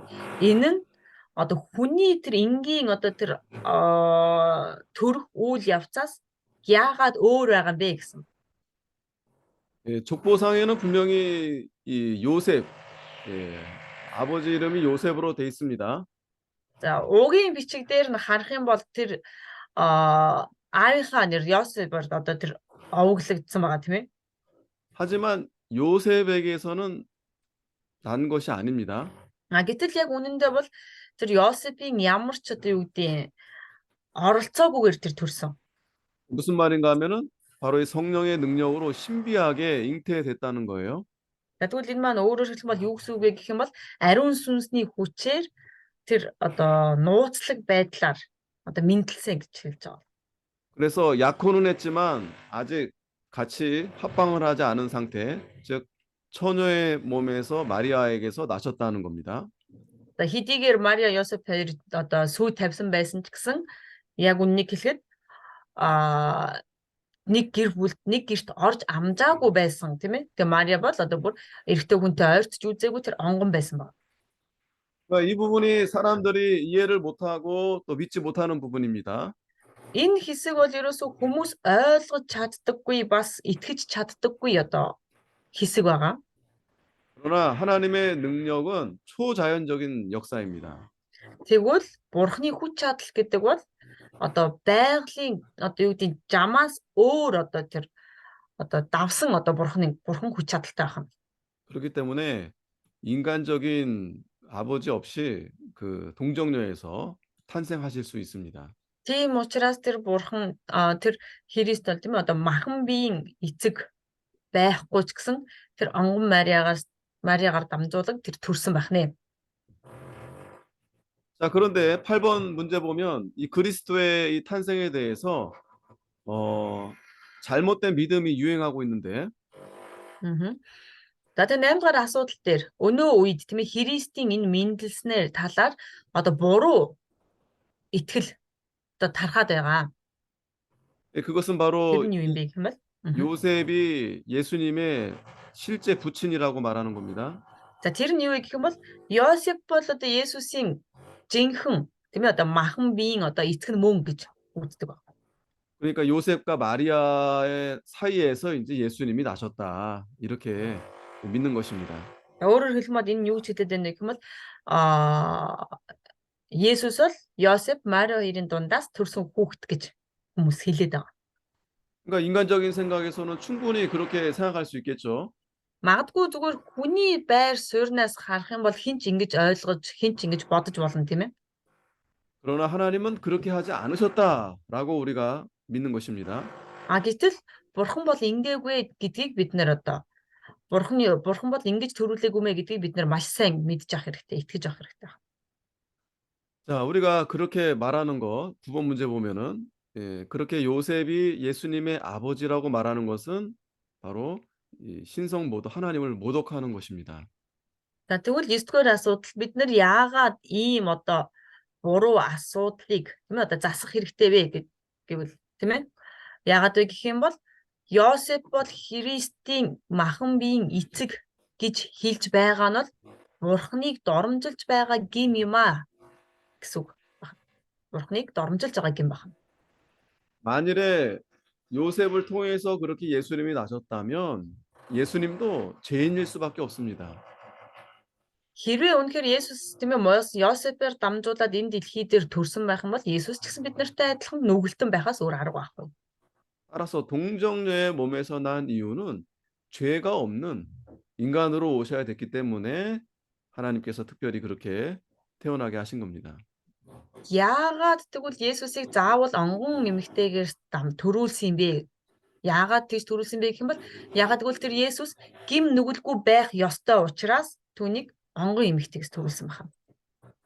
자, 이 동정녀 탄생에 대해서 이 사복음서 중에서 2개의 복음서에만 기록이 돼 있어요.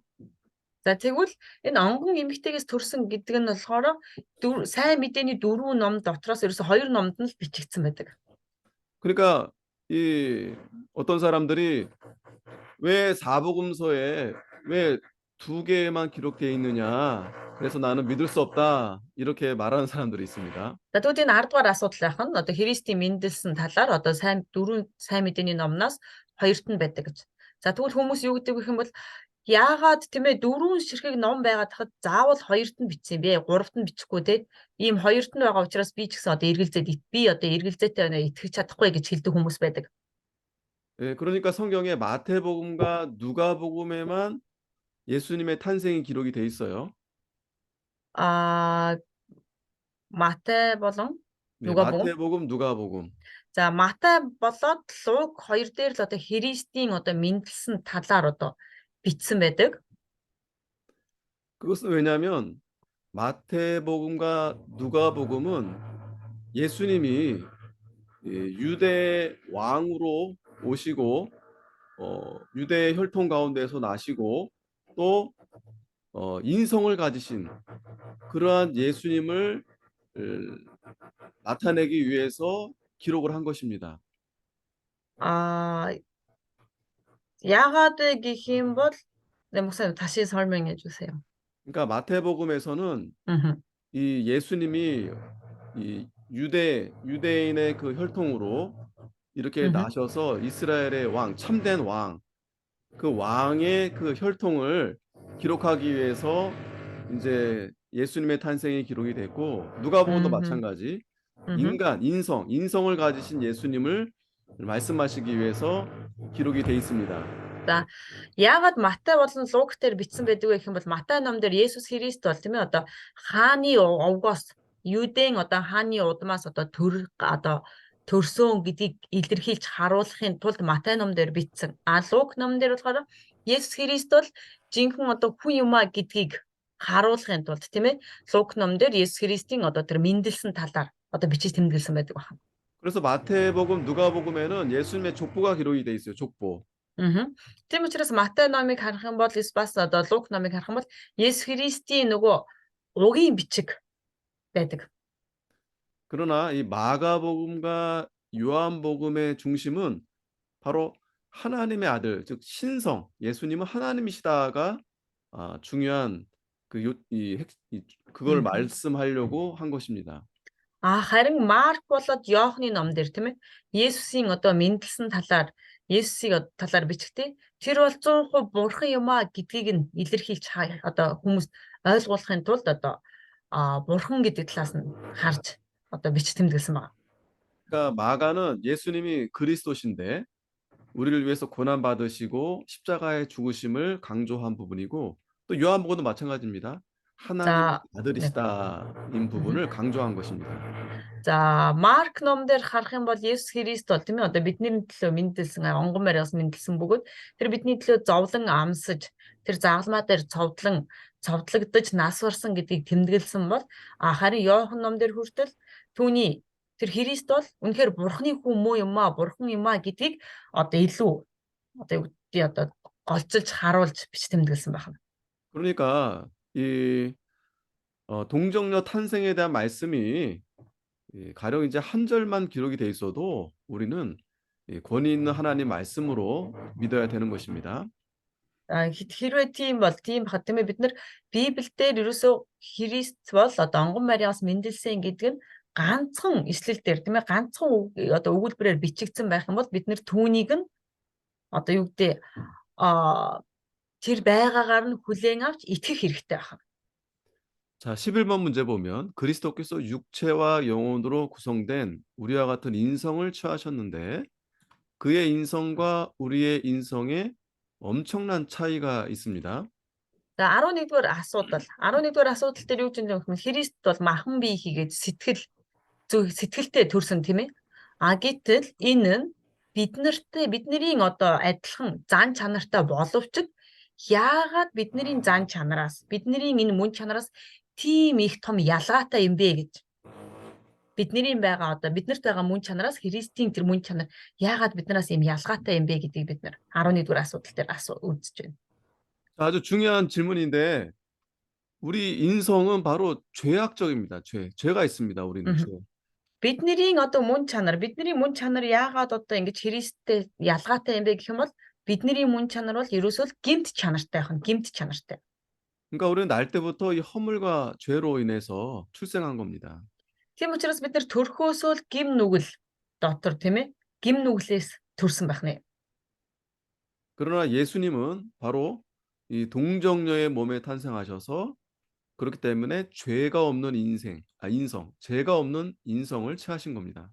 За тэгвэл Христ тийм ээ бид нар гэмт нөхцлөөс одоо чанараас төрсэн бол Христ ариун сүнсээр дамжуулан тэр онгон Мариагаас мэндэлсэн учраас тэр бол гимгүй мөн чанартай байна. гимгүй. 그러니까 다시 말하면 우리 인간들은 다 죄가 있는데 예수님은 그 죄가 없이 원죄가 없이 탄생했고 또 실제로도 범죄하지 않으셨다. За өөрөөр хэлэх юм бол одоо энэ маань юу гэсэн үг юм бэ гэх юм бол Христ бол тийм ээ төрлөх гим нүгэл гэж байхгүй. Тэгээд тэр төрлөх гим нүгэлгүй бөгөөд тэр өөрөө амьдрал дээр ч гэсэн гим нүгэл үйлдээгүй, гимт одоо үйлдээгүй нэгэн байна. 자, 그러면 또 우리가 이런 생각할 수 있습니다. 12번에. 그러면 예수님의 어머니 마리아는 죄인이잖아요. 우리와 음흠. 똑같은 죄인. 그런데 어떻게 예수님이 그녀의 그 마리아에게서 죄 없는 인생을 가지고 탄생할 수 있을까? 우리 이런 또 생각할 수 있겠죠. 그죠? За тэгвэл одоо энэ асуудлаас одоо саяны байдлаас харах юм бол 12 дугаар асуудал үүсэж байна. Үгүй Христийн ээж Мариа ч адилхан бид нартай адилхан л гэмт чанартай хүн шүү дээ. Тэгвэл яаж тийм ээ тэр Христ тэр Есүс гэмтээ тэр эмэгтэйгээс гимгүү одоо төрж чадах юм бэ, төрж болох юм бэ гэсэн ийм асуудал бас үүсэж болно. 자, 여기서 우리가 주의해야 될 것이 있는데 그렇다고 해서 마리아는 죄가 없는 어머니인가? 그렇지 않습니다. Тэглээгээд мэдээж Мариа гимгүү гэсэн үг бол биш мэдээж тийм ээ. 그래서 카톨릭에서 교회에서 주장하는 것처럼 성모 마리아가 될 수 없습니다. Тийм учраас одоо католикийн сүмийн одоо хэлдэг шиг ариун Мариа бол биш ээ тэр бол. 물론 그 마리아가 하나님의 은혜를 받은 건 분명합니다. Мэдээж Мариа бол Бурхны нэгүслийг авсан уу? Авсан тэр бол тодорхой. 그렇다 하더라도 그녀도 우리와 똑같이 죄인입니다. Хэдийгээр тэгсэн ч гэсэн тэр Мариа ч гэсэн бид нартай адилхан яг л адилхан тэр нүгэлтэн мөн байна. 그러나 하나님께서 초자연적인 능력으로 예수님만이 죄 없이 그렇게 태어나게 하신 겁니다. А гэхдээ Бурхан тэр одоо байгалийн хуулинд гэхүү тийм ээ баригдалгүйгээр тэр одоо Бурхан өөрийн хүчээр тэр Мариагаар дамжуулаад Христийг мэдлүүлсэн, төрүүлсэн байна. 그래서 이 13번 문제 오늘날 이 동정녀 탄생의 교리가 중요한 것입니다. За тэгвэл 13 дугаар асуудал өнөө үед Христийн тийм ээ одоо тэр ариун Мариа биш шүү. Онгон Мариагаас мэдлсэн гэдэг нь одоо маш их чухал асуудал байна. 그러니까 이 현대 이 자유주의와 이 정통 기독교 사이에 있어서 이 동정녀 탄생의 교리가 굉장히 중요한 역할을 하고 있는 것입니다.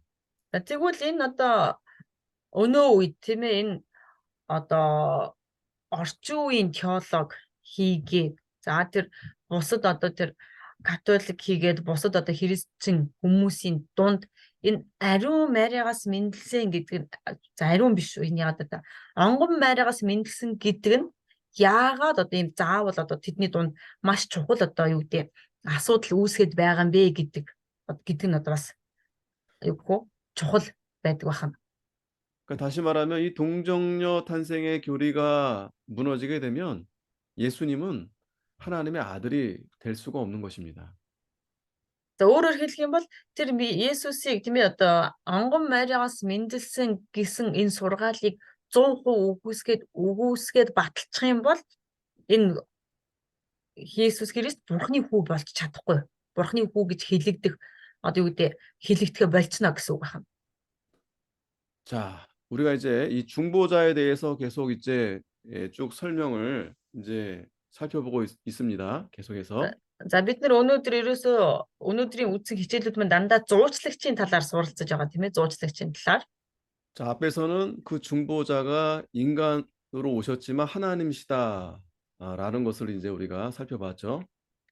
За бид нар одоо өмнөх одоо асуулт 37 дугаар хичээл дээр асуулт дээр болохоор Христ хэдийгээр Бурхны хүү боловч тэр бол бас хүн болж ирсэн юм аа, хүн байсан юм аа гэсэн одоо талаар сурсан. 자, 이제 38문에 보면 왜 중보자가 반드시 하나님이어야 했는가? За тэгвэл 38 дугаар асуулт. Одоо 38 дугаар асуулт. Зуучлагч маань яагаад заавал Бурхан байх ёстой юм бэ гэж. Зуучлагч маань яагаад заавал Бурхан байх ёстой юм бэ? 다시 말하면 중보자는 반드시 하나님이어야 된다는 겁니다. За өөрөөр хэлэх юм бол энэ маань одоо зуучлагч маань заавал Бурхан байх хэрэгтэй тийм ээ. Зуучлагч нэгэн маань одоо заавал Бурхан байх хэрэгтэй гэсэн үг байна. Хариулт нь 그래야만이 이 하나님의 무한한 분노와 또 사망의 능력 아래로 침몰하지 않도록 그렇게 인간성을 보존하고 유지시킬 수 있다는 거예요. тэгвэл тэр яагаад тийм ээ тэр Бурхан байх ёстой юм бэ гэх юм бол тэр зуучлагч нь Бурхан байх хэрэгтэй шалтгаан нь юу юм бэ гэх юм бол тэр бурхны хязгааргүй уур хилэн болоод үхлийн хүчинд дарагдахгүй байхын тулд тийм ээ тэр хүний одоо тэр хүний биш шүү тэр зан чанар хийгээд тэр зан чанарыг хадгалж бас одоо хадгалж удаан одоо юу гэдэг өөртөө одоо тээх хэрэгтэй байх хэрэгтэй. 이뿐만 아니라 이 그의 고난, 바로 예수님의 고난이죠. 그의 음흠. 고난과 순종과 중재에 가치와 효력을 부여할 수 있도록 하기 위해서 반드시 하나님이어야 되는 것입니다. За энэ би хариултыг нэгтгэхэд хэлээд байгаа. Яагаад заавал бурхан байх хэрэгтэй вэ гэдэг одоо шалтгаан нь юу гэх юм бол тэр бурхан байж тийм ээ. Бурхан тэр зуучлагч маань байж бурханы тэр одоо мөнхийн уур одоо хязгааргүй уур хилэн тэр үхлийн хүчинд одоо дарагдахгүйгээр за тэр мөн чанарыгаа тэр бурханы мөн чанараа хадгалж байснараа тэр одоо Есүс Христийн зовлон болон тэр Есүс Христийн дуулууртай байдал болон Есүс Христийн үн цэн гэдэг зүйлийг одоо үр дүнтэйгээр одоо хадгалах хэрэгтэй байна. 그리고 하나님의 공의를 만족시키고 그의 호감을 획득하고 또 자기 사람을 속량할 수 있어요. 속량. За тэгж байж тэр бурхны тийм ээ шудраг байдлыг одоо бурхны тэр шудраг байдлыг одоо тогтоож өгч. За бас бурхны 속량은 бурхны 값주고 사는 거예요. 값주고 사는 겁니다. 속량. аха 예. бурхны одоо тэр одоо мөн чанарыг одоо хадгалж за тэгээд тэр хүмүүсийг төлөөс төлөн одоо хүлээж одоо юу гэдэг бурхан руу буцааж авчрах хэрэгтэй байсан байна. 뿐만 아니라 그들에게 그의 성령을 주고 그들의 모든 적을 정복하며 그들을 영원한 구원으로 데려오기 위해서 반드시 하나님이 셔야만 되는 겁니다. Тэр хүмүүсийг тийм ээ төлөөс төлжөөж бурхан руу авчирна гэсэн үг тийм үү. Тэгээд зогсохгүй бурхан руу авчраад зогсохгүй тэднэрт тэр бурханы сүнсийг өгч бас тэр хүн төрлөختний дайсныг нь ялаж тэднийг мөнхийн тэр аврал руу дагуулж ирэх хэрэгтэй байх нь. Тийм учраас зуучлагч нь бурхан байх хэрэгтэй байна. 그러니까 인간이 아무리 뛰어나고 위대하다 하더라도 하나님이셔야만이 우리를 구원해 주실 수 있다라는 것입니다. Тийм учраас хүн хичнээн одоо мэрэгүү ухаантай байсан хичнээн чадвартай чадварлаг байлаач гэсэн бид нэр хүн бол хүнийг аварч чадахгүй харин заавал бурхан биднийг аварч тийм ээ бурхан биднийг одоо бидний дунд одоо зууч болж чадах нь.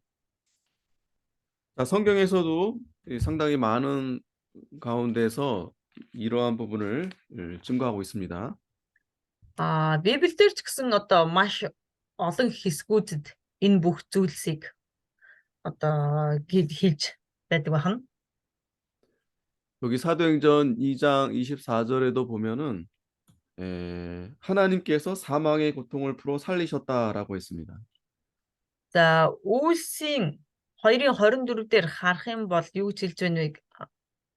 Үйлсийн 2:24 дээр харах юм бол юу гэж хэлж байна гэх юм бол бурхан үхлийн зовлонг эцэс болгон түүнийг амьлуулав гэж хэлсэн байна.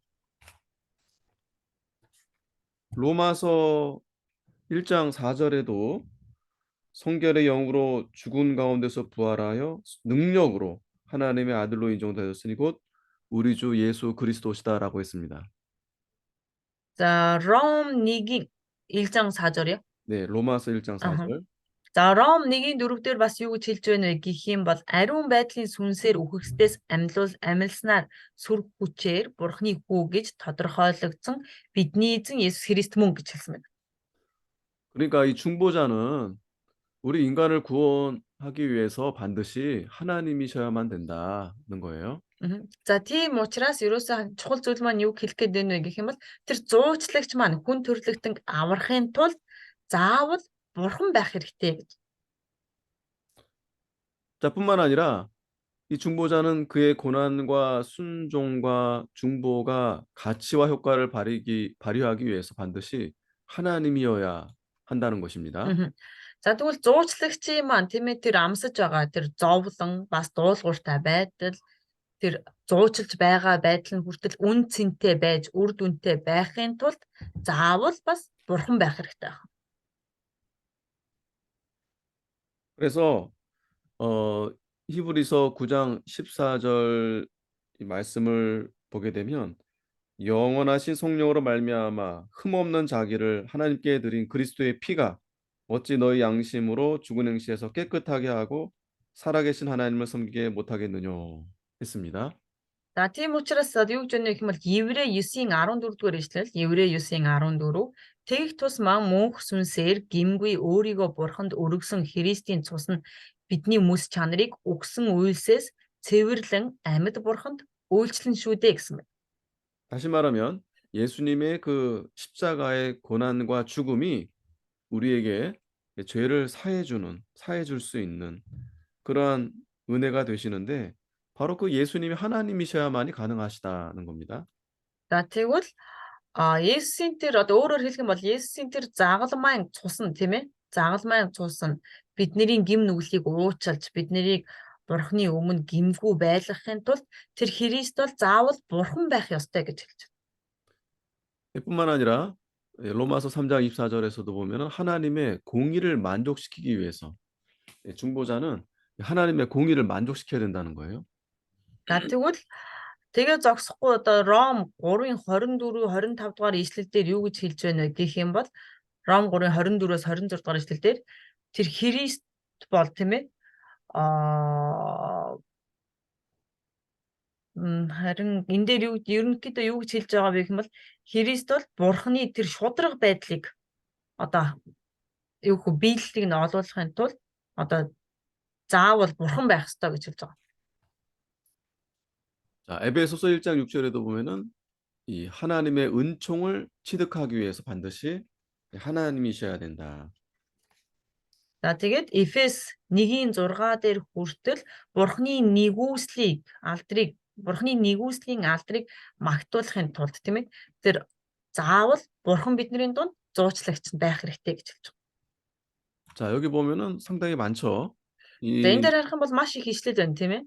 이 말씀들이 다 왜 중보자가 하나님이셔야 되는가를 이 성경에서 이렇게 말씀하고 있습니다. За тэгвэл эндээс харах юм бол яагаад тэр зуучлагч маань заавал бурхан байх ёстой юм бэ гэдгийг энэ ишлэлүүд одоо хэлж өгч байна. 자, 이제 해설을 우리가 보면 첫 번째, 왜 모세나 다윗이나 바울 같이 평범한 사람이 중보자의 일을 할 수 없는가? За тэгвэл тайлбарын одоо нэгдүгээр асуудал яагаад Мосе, Давид, Паул мэтийн энгийн хүмүүс зуучлагч болж чадахгүй юм бэ? 네, 여러분들이 계속해서 이 중보라는 단어를 여러분들이 잘 알고 잘 사용해야 됩니다. За тэгвэл энэ зуучлагч гэдэг үг тийм ээ зууч гэдэг үгийг бид нар маш сайн мэддэг байх хэрэгтэй бас маш сайн ашиглаж чаддаг байх хэрэгтэй. 그러니까 세상에 그 누구도 이 중보의 일을 할 수 없어요. Тэгвэл энэ дэлхийн ертөнцийн хинч тийм ээ тэр зуучлагчийн ажлыг хийж чадах хүн байхгүй байх нэ. 왜냐하면 죄인들이기 때문에 그렇습니다. Яагаад вэ гэх юм бол энэ дэлхийн ертөнцийн хинч байсан тэр хүмүүс бүгдээрээ нүгэлтэн учраас. 자기 죄도 해결을 못하는데 어떻게 다른 사람의 죄를 구원할 수 없겠죠. Яагаад гэвэл тэд нар өөрсдийнхөө гим нүглийн асуудлыг шийдвэрлэж чадахгүй байж тийм ээ. Бурхны гим нүглийн бусдын гим нүглийг одоо бас шийдэж чадахгүй. 다시 한번 강조하지만 이 중보라는 것은 인간이 할 수 없는 거예요. За тийм учраас дахиад хэлэхэд тийм ээ дахин хэлэхэд энэ зуучлагчийн үүргийг хүн бол биелүүлж чадахгүй, хүн биелүүлж чадахгүй байна. 자, 두 번째 질문 보면 왜 하나님은 타락 이전에 아담과 같이 죄 없는 사람을 이적적으로 준비하셔서 중보자를 삼으심으로 우리를 하나님과 화해시키지 않으시는가? За тэгвэл хоёрдугаар асуудал яагаад бурхан тийм ээ Адамыг гим нүгэл үйлдэхээс өмнө гимгүү нэгнийг биелдээд гимгүү тэр зуучлагчийг бий болгож биднийг бурхантай эвлэрүүлээгүй юм бэ? 그러니까 아까 모세나 다윗 굉장히 위대하고 훌륭한 사람들입니다. За тэгвэл түрүү чи ярьсан Мойсе, Давид, за эдгээр хүмүүс бол маш гайхалтай итгэлийн өвгүүд тийм ээ. 그런데 하나님께서는 그 사람들이 아무리 위대하고 뛰어난다 할지라도 그 사람들을 중보자로 삼지 않으셨다는 겁니다. А гэтэл бурхан тэр Авраам, тэр Мосе эднэр хичнээн Давид, Мосе эднэр хичнээн одоо гайхалтай итгэлийн өв байсан ч гэсэн тэднийг одоо бурханы өмнө тийм ээ бид нарыг зуучлах зууч болгож сонгоогүй байгаа. 그러니까 심지어 죄가 없다 할지라도 그들은 단순히 사람일 뿐이기 때문에 Мгм. Тэд нар хэдийгээр одоо гимгүү гэж хэлэгдэж болох ч гэсэн тэд нар 100% хүн байсан учраас 예, 그리스도께서 당하신 하나님의 진노와 저주를 감당하지 못한다는 거예요. тэгвэл тэр 100% хүмүүс байсан учраас тэд нар Христийн амссан тэр зовлон, тэр бурхны уур хилэн тэгээд бурхны тэр одоо хараалыг тэр хүмүүс хариуц дааж одоо давж гарч чадахгүй байх гэсэн. 그러니까 우리 인간은 유혹이 많고 또 고난을 감당하기가 쉽지가 않습니다. Тийм учраас энэ хүнд бол ерөөсөө янз бүрийн уруу татлахууд их байдаг. Янз бүрийн зовлонгууд тийм ээ одоо маш их байдаг. 그렇기 때문에 이 중보자가 단순한 사람이 아닌 하나님이셔야 한다는 겁니다. Тийм учраас энэ зуучлагч маань зүгээр нэг одоо юу гэдэг зүгээр нэг зуучлагч маань биш тийм үү? Зүгээр нэг зуучлагч, зүгээр нэг хүн биш. Тэр заавал бурхан байх ёстой байсан бахан. Зуучлагч маань. 자, 오직 한 분이셨던 예수님께서 어떻게 그의 생명을 많은 사람의 대속물로 주시며 많은 사람의 죄와 형벌을 받으실 수 있었는가? Мгм. За тэгвэл 3 дугаар асуудал.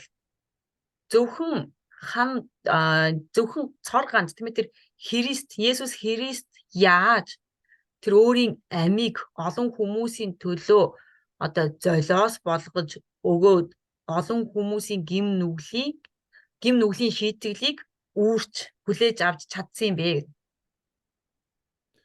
구약의 성도들은 죄를 질 때마다 많은 짐승의 희생들이 있었습니다.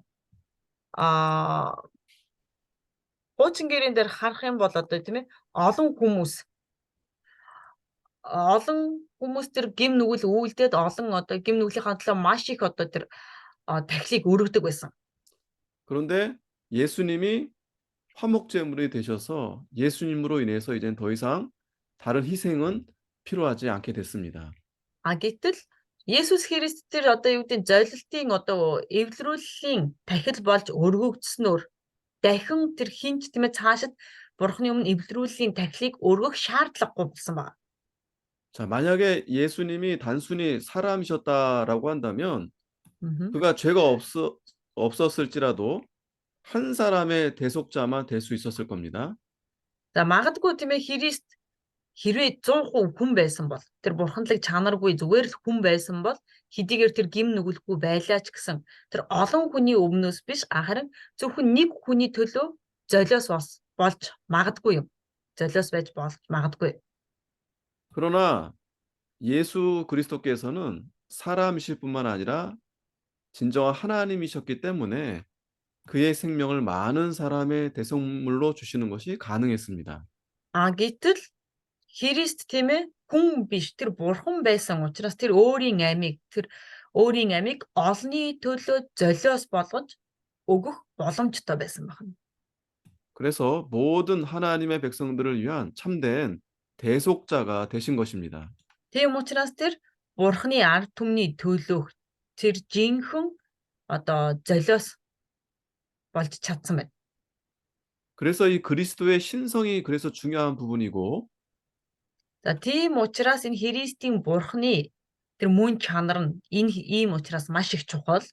그 신성이 그의 인성에 무한한 가치를 부여하신 겁니다.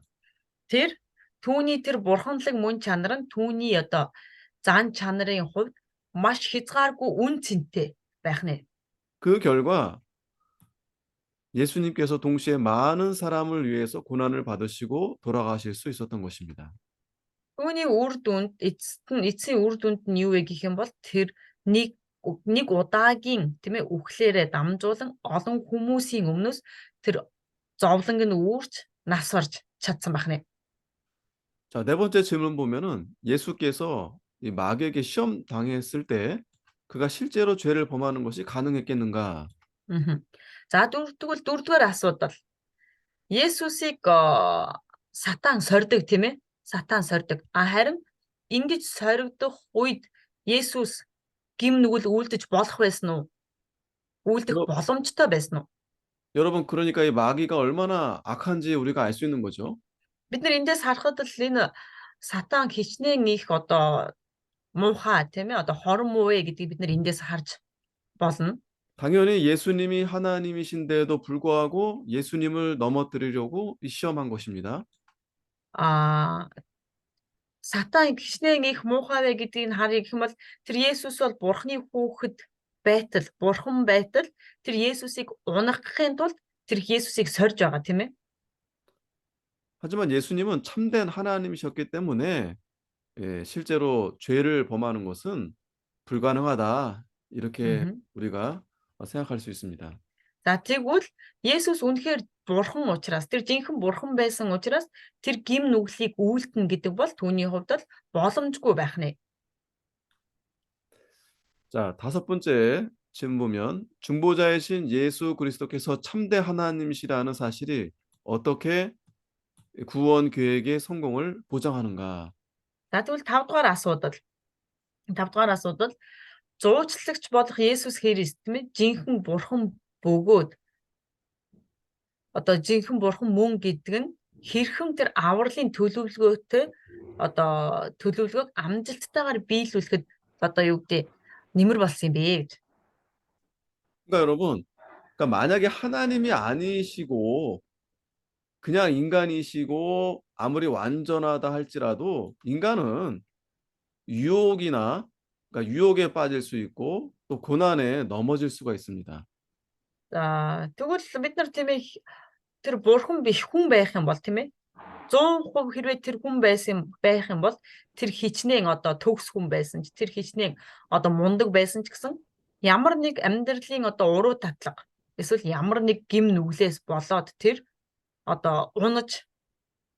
унах байсан байгаа. Унж болох байсан байгаа. 실제로 예수님께서도 여러 우리와 같은 인성을 가지고 계셨기 때문에 유혹들이 많았습니다. Есүсийн хувьд ч гэсэн мэдээж тийм ээ тэр адилхан л тэр хүний мөн чанартай байсан учраас түүнд янз бүрийн уруу татлагууд зөндөө байсан. 그러니까 예수님이 이적을 행하셨을 때 많은 사람들이 이렇게 따라왔을 때 그 사람들을 모아서 충분히 유명해지고 또 권력을 가질 수 있는 있었습니다. Есүс тэр энэ дэлхий дээр оршин байхдаа тийм ээ маш их гайхамшгуудыг тэр маш их тэмдгүүдийг үйлдэж байсан. Тэр үед Есүсийг тэмдгийг үйлдэж байхад маш олон хүмүүс Есүсийг дагалдаж байсан.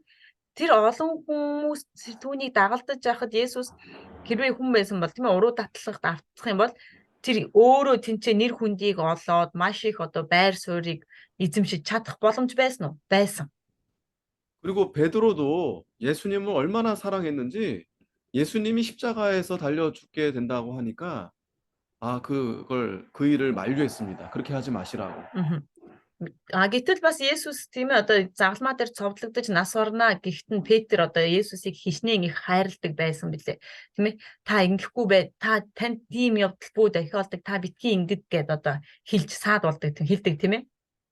만일에 예수님이 우리와 같은 인간이셨더라면 그러한 일들을 이렇게 감당하기가 쉽지 않았을 것입니다. Хэрвээ Есүс биднэртэй адилхан хүн байсан бол тийм ээ энэ ажлууд энэ зүйлсүүдийг энэ болсон үйл явцуудыг давж туулахад түүнд хэцүү байсан байна. 그렇기 때문에 예수님이 우리를 구원하시려는 그 일들이 하나님이셨기 때문에 가능했다. 우리는 그렇게 믿는 것입니다.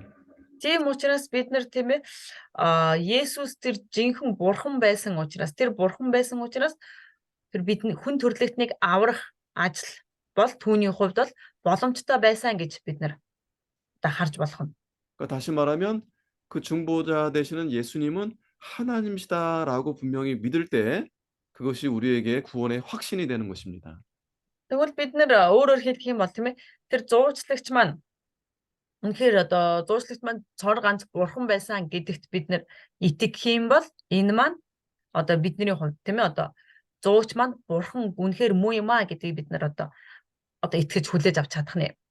근데 어리석은 인간들이 자기가 이성적으로 이해가 되지 않는다고 해서 어떻게 사람이 하나님이시냐라고 믿지 못하는 것입니다. Гэтэл мунхаг гэх юм уу одоо энэ хүн төрлөختөн тийм ээ одоо өөрсдийн бодол санаанаас болоод яаж бурхан хүн болж болох юм бэ, хүн болж чадах юм бэ гэсэн ийм буруу бодолтой автагддаг байгаа. 그러니까 다시 말하면 우리가 예수님이 하나님이심을 믿으면 그것이 나에게 구원이 되고 은혜가 되는 것입니다. Тийм учраас өөрөөр хэлэх юм бол дахин хэлэх юм бол хэрвээ Христ үнэхээр миний аврагч мөн гэж итгэх юм бол энэ нь бидний хувьд итгэл найдвар маань тийм ээ болох болно. 자, 오늘 여기까지 우리가 살펴봤는데 혹시 질문 있으시면 예, Мгм. 질문하시겠습니다. За өнөөдрийн хичээл маань энэ хүртэл